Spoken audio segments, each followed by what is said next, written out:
अब आ जाते हैं हम लोग next very important, that is major act में जो हम बोल रहे हैं। पहले इंडियन कॉन्ट्रैक्ट एक्ट आ गया, जो हम जितना कॉन्ट्रेक्चुअल ऑब्लिगेशंस था उस पर केस करना है, तब आपका कॉन्ट्रैक्ट एक्ट सामने आ जाएगा। Although it is comes within the domain of civil code, civil procedure code, लेकिन आपको वो कॉन्ट्रैक्ट एक्ट के जैसे स्पेसिफिक रिलीफ एक्ट में आ जाएंगे। वो भी स्पेशल एक्ट है। स्पेसिफिक रिलीफ एक्ट के जैसे 31, 34 अलग अलग सेक्शन है, cancellation of the sale deed, recovery of whatever it में भी, तो वो आपको स्पेसिफाई करना होगा शूट में जब आप ड्राफ्ट कीजिएगा। ठीक है। स्पेसिफिक रिलीफ एक्ट के बाद जैसे आता है फिर transfer of property act, very important. जैसे मान लीजिए फॉर एग्जाम्पल, हम इसलिए बोल रहे हैं एग्जाम्पल वाइज आप लोग ज्यादा समझ पाइएगा। जैसे एक आदमी को हम रहने दिए हमारे घर में, दैट विल बी कॉल्ड लाइसेंसी, आइदर लाइसेंसी और परमिसिव ऑक्यूपायर। अब उनको हमको खाली करवाना है, वो खाली नहीं कर रहा है, then what is the option? First of all you have to serve a notice, legal notice under section 106 of TP act, and you have to give time for 30 days। ये एकदम मैंडेटरी है। बहुत कोई यहाँ इजेक्टमेंट सूट फाइल कर देता है direct, लेकिन नहीं होगा। You have to inform the other side defendant that this is the last notice, legal notice is being served upon you under section 106 to vacate the premises. You are being a permissive occupier or a licensee, whatever it may be. ये देने के बाद ही हम suit में आएंगे। सो ये major act बहुत important है। सिविल केस फाइल करने के समय ये सारा मेजर एक्ट आपका काम आएगा। देन आ जाता है लिमिटेशन, जो हम पहले डिस्कस करिए। लिमिटेशन तो बहुत इंपॉर्टेंट है। कौन सूट कहाँ कैसे फाइल होगा, कितना दिन के अंदर फाइल होगा, जो मानी सूट के बारे में बताए वो। नेक्स्ट आ जाते हैं लिमिटेशन में एक बहुत important, that is section 5 and section 14, that is condonation of delay. अगर हमको देर हो गया, लेकिन कीप इट इन माइंड कि सूट फाइल करते समय कोई कंडोनेशन ऑफ डिले नहीं चलेगा। ऐसा नहीं होगा कि हम दिखा दिए कि हमारा तबीयत खराब हो गया तो हम सूट फाइल नहीं कर पाए, दैट इज नो एक्सक्यूज। बहुत कोई करते हैं, अभी हम रिसेंट ट्रेंड देख रहे हैं कि सूट में भी कंडोनेशन ऑफ डिले फाइल कर रहा है, लेकिन वो that is not permissible under the law. अब तब लिमिटेशन कहाँ आएगा? लिमिटेशन कहाँ देखेंगे? कंडोनेशन ऑफ डिले कहाँ आएगा? जैसे अपील हम समय पर नहीं फाइल कर गए, विद इन 30 days नहीं कर पाए, कुछ ना कुछ कारण होगा, या मेरा तबीयत, उस समय ये चलेगा, I can file A petition under section 5 of the limitation act. अब 14 क्या है?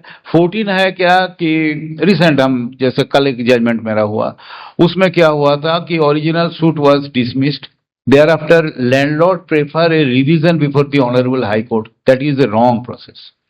उनको वो है, क्योंकि स्पेशल एक्ट जब पढ़िएगा, Bihar building lease eviction control act जो है, जो अभी Jharkhand building lease eviction and control act हो गया, उसमें एक प्रावधान है कि वो तो स्पेशल लॉ है, रेंट ट्राइब्यूनल उनको माना जाता है। तो रेंट ट्राइब्यूनल अभी एसडीओ के पास आ गया है, लेकिन उसमें क्या हम बता रहे हैं, जैसे उसमें एक प्रोविजन है पर्सनल नेसेसिटी के लिए हम केस किए कि हमको अपना जरूरत है, आप पैसा दे रहे हो नहीं दे रहे हो, दैट डजंट मैटर, उसमें कोई मतलब नहीं, इरेस्पेक्टिव ऑफ दैट। लेकिन हम जब पर्सनल हिस्ट्री का केस कर रहे हैं, it will be decided under special procedure as laid down in the act itself. ठीक है। अब उसमें क्या है, प्रोविजन उसमें है कि अगर लैंडलॉर्ड उसमें हार जाता है, then landlord can file appeal, but अगर टेनेंट हार जाते हैं तो tenant has to file a revision before the honourable high court. तो हमारे ये जो केस के बारे में जो जिक्र कर रहे थे, उसमें लैंडलॉर्ड हार गया था, सूट डिसमिस हो गया था, लेकिन उन्होंने instead of filing appeal send to honourable high court और वहां फाइल कर दिया रिवीजन।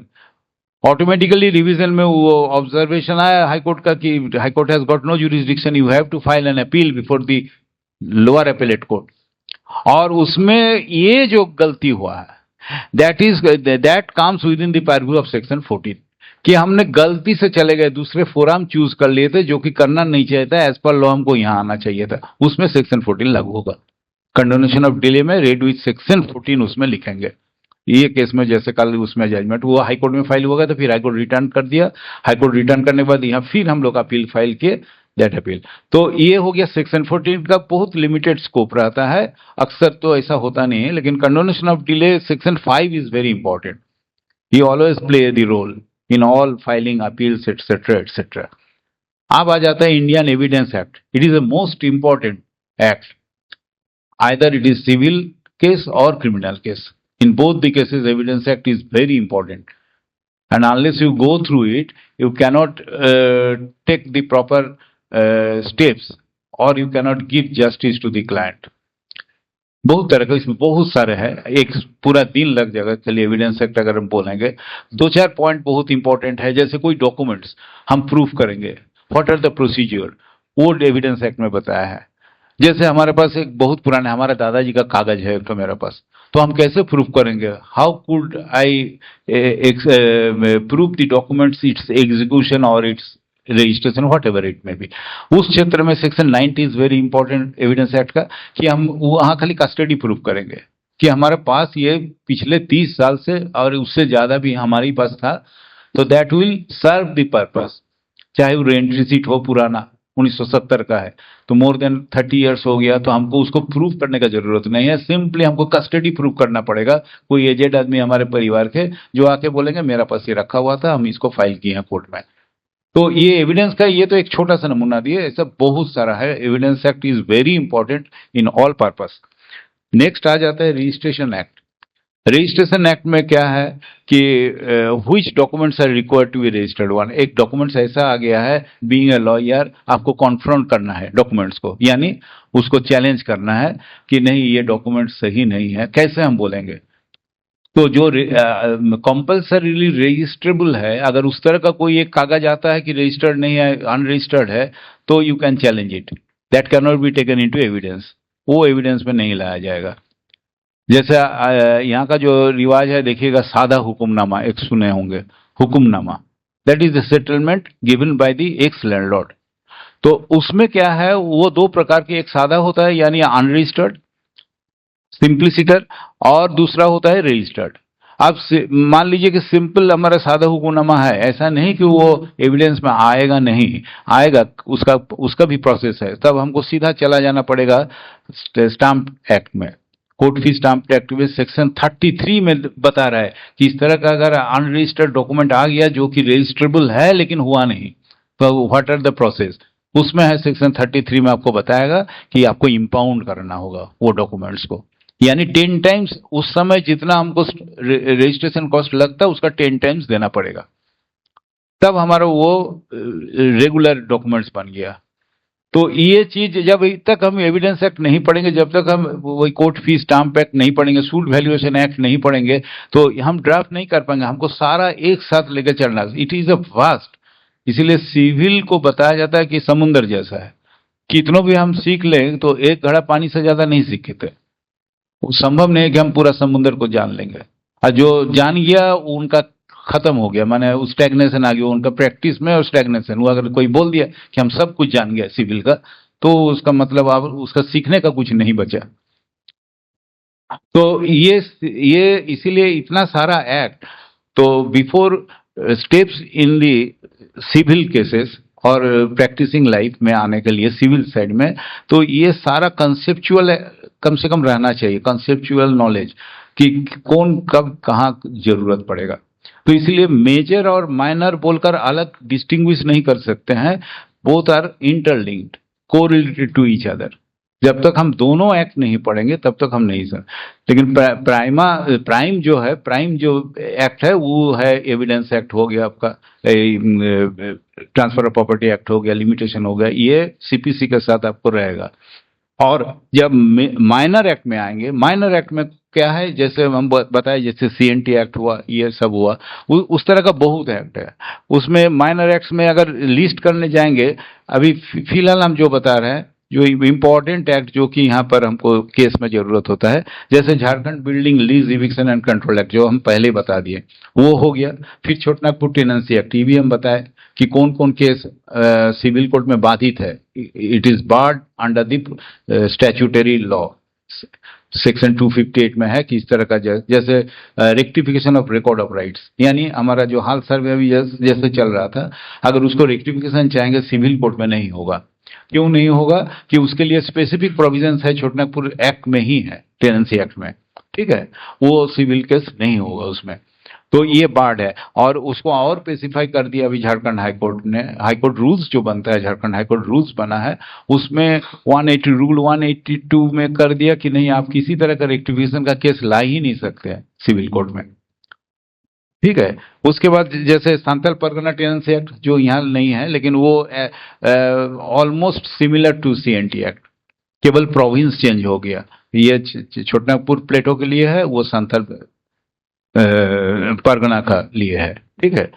फिर आ जाता है जैसे ईजमेंट एक्ट, ये बहुत इंपॉर्टेंट है। So for the city culture is concern, city culture में ईजमेंट्री एक्ट माने हर वक्त ही लागू होता है। कैसे हो गया, जैसे हम एडजॉइनिंग एक नेबर है, हमारा एडजॉइनिंग नेबर, उनका एक स्पेस छोड़ा हुआ था जिससे आदमी आना जाना करता था बरसों से।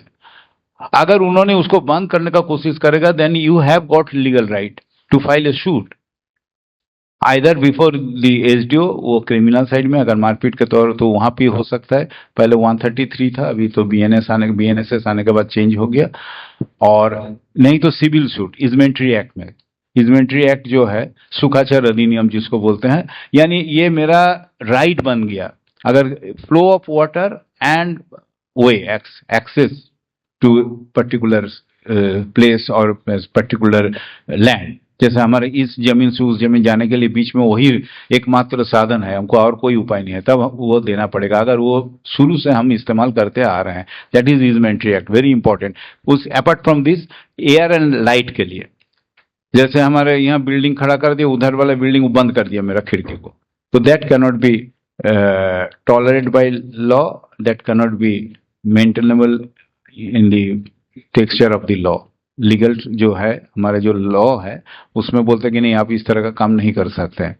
You cannot stop the natural air and light sources. Next हो जाता है Indian succession act. Indian succession act में है जो हम लोग सक्सेशन सर्टिफिकेट निकालते हैं या प्रोवाइड कराते हैं विल का, ये लेटर ऑफ एडमिनिस्ट्रेशन, ये सारा उसमें आ जाता है। तो ये सब हो गया, माइनर एक्ट में आ गया। फिर पार्टीशन एक्ट। पार्टीशन एक्ट मतलब डिस्प्यूट तो इमूवेबल डिस्प्यूट है नो डाउट, लेकिन इसमें इमूवेबल और मूवेबल दोनों इसमें इन्वॉल्व हो जाता है। जैसे जब हम पार्टीशन सूट यानी बंटवारा केस फाइल कर रहे हैं, तो बंटवारा केस में हमको सारा का सारा जमीन का ब्यौरा देना होगा, सारा जितना हमारा जमीन है, what ever the immovable properties lying irrespective of the state और डिस्ट्रिक्ट, कहीं भी हो, हमको सब एक ही केस में हमको लाना होगा। दैट इज द स्पेशल, क्या बताएं हम उसको, character of the partition suit. In once for all you can file a partition suit once for all, एक बार फाइल कर सकते हैं, सारा डॉक्यूमेंट्स उसी में लाए, सारा संपत्ति जो है प्रॉपर्टीज लाना होगा, आइदर इट इज मूवेबल और इमूवेबल। मूवेबल में क्या क्या आएगा, बॉन्ड, शेयर, एटसेट्रा एटसेट्रा, और जेवरात जो हमारा ज्वेलरीज वगैरह जो भी है, तो ये सारा उसका लिस्ट दिया जाता है शेड्यूल में। ये इमूवेबल प्रॉपर्टीज, ये मूवेबल। तो पार्टीशन एक्ट बहुत इंपॉर्टेंट है। पार्टीशन एक्ट के अलावे आ जाता है जब मानी एंड कमर्शियल मैटर आ जाता है, तब आ जाएगा निगोशिएबल इंस्ट्रूमेंट एक्ट है। Negotiable instrument, you are very accustom with the term NI act. NI act बहुत पढ़ते हैं, उसमें पार्टिकुलरली 138 जो चेक बाउंस का केस होता है मैक्सिमम वही, लेकिन एनआई एक्ट में केवल चेक बाउंस का नहीं है, उसमें और सारा है जो डिस्प्यूट है जो उसमें एनआई एक्ट के तहत होता है, सिविल सूट होता है, ऐसा नहीं कि क्रिमिनल केस ही होता है। ठीक है। उसके बाद आ जाएगा sale of goods act, like that contractual obligation में जो है इधर उधर जो भी हुआ, सप्लाई किए थे उसका ये नहीं दिया, अमाउंट नहीं दिया, तो ये सब माइनर एक्ट में आएगा, सिविल माइनर एक्ट में। फिर आ जाएगा arbitration and conciliation act. It is a vast subject, although subject is very thin, lean and thin, but its impact is very wide, very wide. वो 28 सेक्शन पढ़ने में ही आपको समय बीत जाएगा जिंदगी भर, इतना टफ है। तो ये आ जाएगा सिविल डिस्प्यूट के अंदर में आ जाएगा। उसके बाद है जो एडीआर जो हम बता रहे थे, एडीआर तो हम पहले बताया, जो ऑल्टरनेटिव डिस्प्यूट रिड्रेसल, अभी इस पर ज्यादा इंफेसिस किया है सुप्रीम कोर्ट ने भी कि आप पहले जाओ, पहले वहां सेटल कर लो, अगर नहीं होता है तब कोर्ट का समय बर्बाद मत करो। तो अक्सर अभी उसका परसेंटेज ऐसे भी बहुत कम, हमको लगता नहीं कि बहुत ज़्यादा सक्सेस होता है, लेकिन फिर भी हो रहा है। जो कि माइनर जो प्रॉब्लम है, डिस्प्यूट है, वो सब हो रहा है। जैसे एमएससीटी का हम देखते हैं अक्सर हो जाता है, जो मोटर एक्सीडेंट, फिर ये एनआई एक्ट का, ये सब जल्दी हो जाता है वहाँ। लेकिन जहाँ तक सिविल डिस्प्यूट की बात है, प्रॉपर्टी का जल्दी होता नहीं है, जो हम मेरा एक्सपीरियंस देखा है।